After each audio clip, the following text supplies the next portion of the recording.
You can see the result. Not much left of the car. What Amy Henry wants more than anything now is to make sure other cars on the road aren't at risk of the same explosion. It shook the building. An explosion while Amy Henry was inside her doctor's office. People came out and like, oh my God, a bomb went off. But it was no bomb. It was a car. Amy Henry's car, a 2017 Mercedes GLS 450. There was no warning, no engine light went on when I was driving, nothing, no indication that it would just explode. Henry had been behind the wheel just minutes earlier. I turned the car off.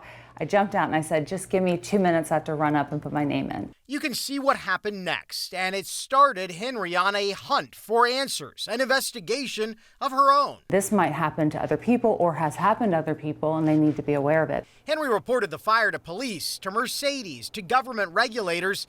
Mercedes even sent out an investigator. They should do something about it instead of waiting for someone to get killed or injured. While there is a recall for potential fire danger for 2021 to 2024 Mercedes SUVs, that component is not in Henry's 2017 model.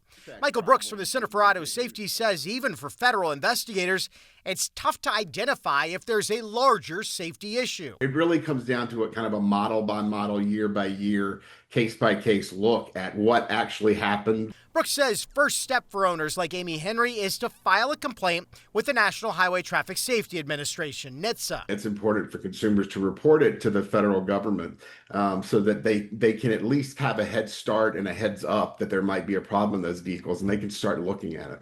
We checked NHTSA records for those pre-2020 Mercedes SUVs like Henry's and found 24 similar complaints. A Washington family says their 2017 GLS 450, the same year and model as Henry's, caught on fire after they pulled in the garage from a short drive on local streets, which resulted in a total loss of our house. The owner of a 2016 350 says we were driving in the street and just suddenly the front of the car was on fire. We stopped the car and we had almost no time to get out. I certainly think it's something that Mercedes should take a deeper look at to figure out if they might have, an ongoing problem here. Nearly 6 months after the explosion, Mercedes-Benz wrote Amy Henry that her car, quote, did not suffer from a product defect or malfunction. That's going to be what you hear a lot from manufacturers. Mercedes claims instead a missing oil filter cap caused this fire.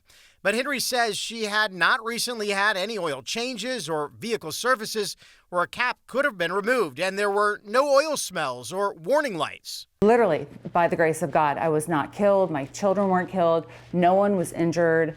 My house didn't explode, but the what ifs were there. A Mercedes spokesperson tells Channel 2 Action News Investigates that they initiated a thorough review, including an inspection of Amy's vehicle, and did not find a defect. The Center for Auto Safety told me reporting car safety concerns to NHTSA, not just the manufacturer, is key here. That's what allows regulators to be alerted to potential problems, and it can lead to recalls.